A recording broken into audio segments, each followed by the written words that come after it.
As toppled dictator Nicolas Maduro heads to trial, the Trump administration sketches out its vision for Venezuela. His priority right now is on security, prosperity, stability. So he is working round the clock to get Venezuela's oil industry up and running to where it needs to be. I'm Daily Wire executive editor John Bickley with Georgia Howe. It's Wednesday, January 7th. This is Morning Wire.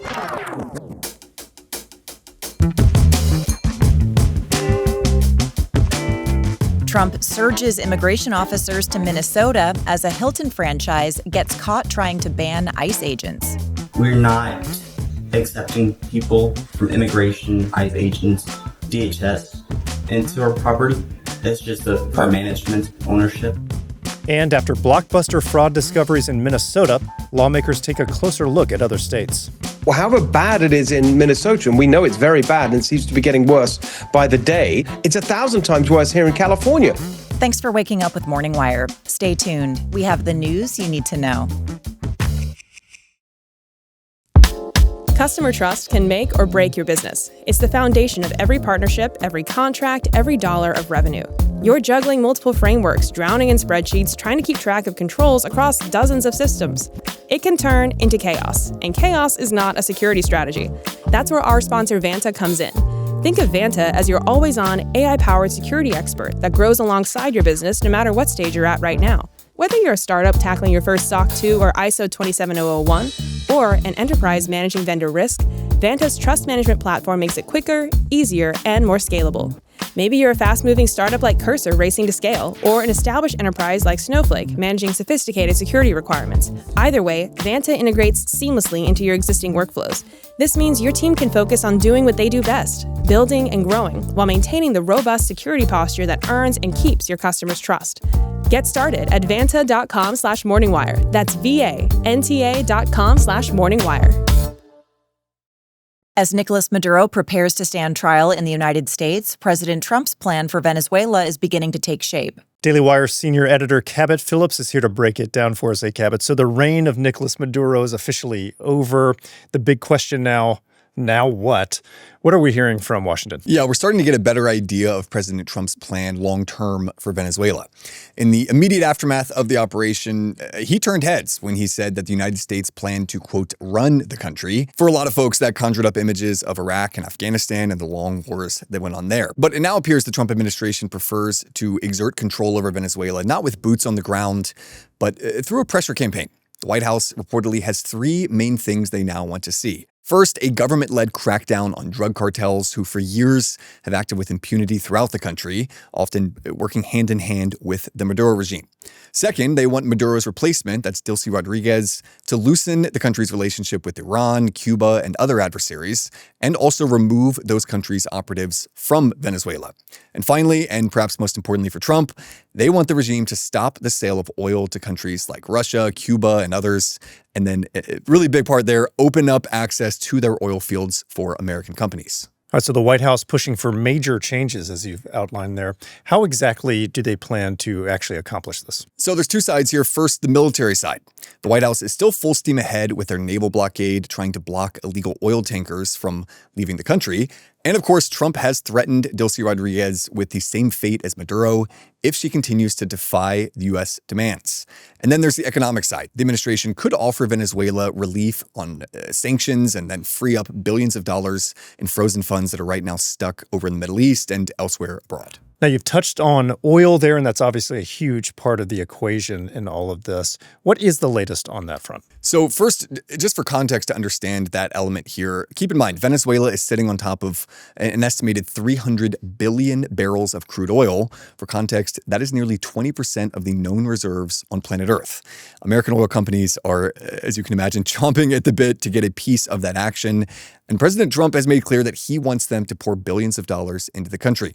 He wants them to build out new infrastructure and, importantly, further reduce the U.S.'s reliance on the Middle East for oil. Experts have cautioned, though, that even if we do gain access to Venezuela's oil fields, which is not a given at this point, it will still take time to see a tangible impact at the pump. For more on that, I spoke with R.T. Trevino, president of Pecos County Energy. That's an oil company in Texas. Reality is 6 months at a minimum. keep in mind that the infrastructure of Venezuelan oil is basically needing to be rebuilt. They did not know what they were doing, so they just ruined it by just continuing to produce until the systems would run out and break down. So it's going to take big companies, big money, and big projects to get it back up and running. So this is going to take somewhere between 6 to 18 months to just get back up to somewhere between a million to 2 million barrels of oil a day. And while we have seen continued opposition to the strike, particularly among Democrats, it's worth noting there is a shift in public opinion that appears to be taking place. So according to Reuters polling, before this operation, a wide margin of Americans opposed the idea. It was actually 26 points underwater. But after the strike, which was obviously successful, did not cost any American lives, there was a 25-point swing. And that same poll now shows it's just 1 point underwater when you ask if Americans support it. So obviously public opinion could shift if this turns into a drawn-out conflict. But if the oil starts coming in and relations with Venezuela improve, those numbers are likely to go up even more ahead of the midterms. Somehow I knew you'd mention midterms before all of this John, was over. It all comes back to midterms. It does. Gavin, thanks for reporting. Absolutely. Raise your hand if you've been putting off a dental cleaning, an annual checkup, or honestly any kind of doctor's appointment. Yeah, my hand's up too. When something feels off, I usually doom scroll my symptoms or self-diagnose using the World Wide Web while loading up on vitamins, or whatever is in my cabinet at the time. But now, our sponsor ZocDoc is here to help. ZocDoc is a free app and website that helps you find and book high-quality in-network doctors so you can find someone you love.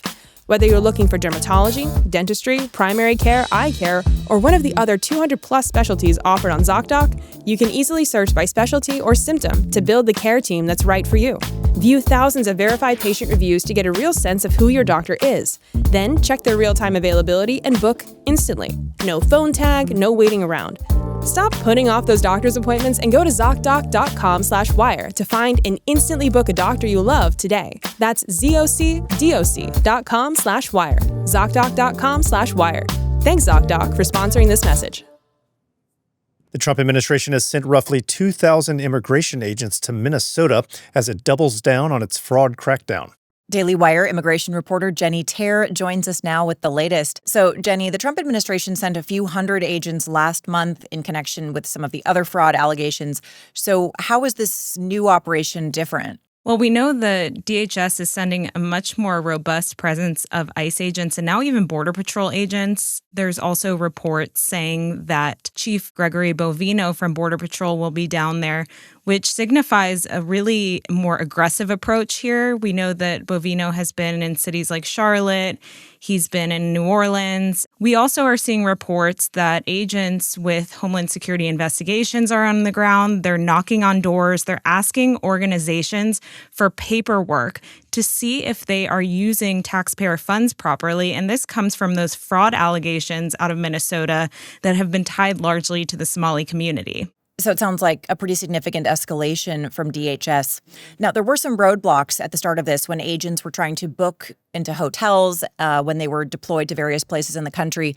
What can you tell us about that situation, specifically with, I think it was Hilton hotels? Right. As we know with these operations, DHS is flying in ICE agents, HSI agents from all over the country. I've heard from sources within DHS that some of these offices around the country are really depleted of manpower because of how many people are being pulled into this. So basically, DHS posted on Monday screenshots appearing to show a Hilton employee from a franchise in Minnesota saying that the reservation for any DHS or immigration employees was canceled. And then there was another email that appeared to show the property doubling down, and that read, "This email is in regards to the reservation you made with the Hampton Inn Lakeville property. We have noticed an influx of Gov reservations made today that have been for DHS, and we are not allowing any ICE or immigration agents to stay at our property." Hilton now says that they've dropped the franchisee from its group, that it's no longer affiliated after they conducted an investigation and after a video emerged showing independent reporter Nick Sorter going into that facility and being declined rooms when he said that he was booking for DHS.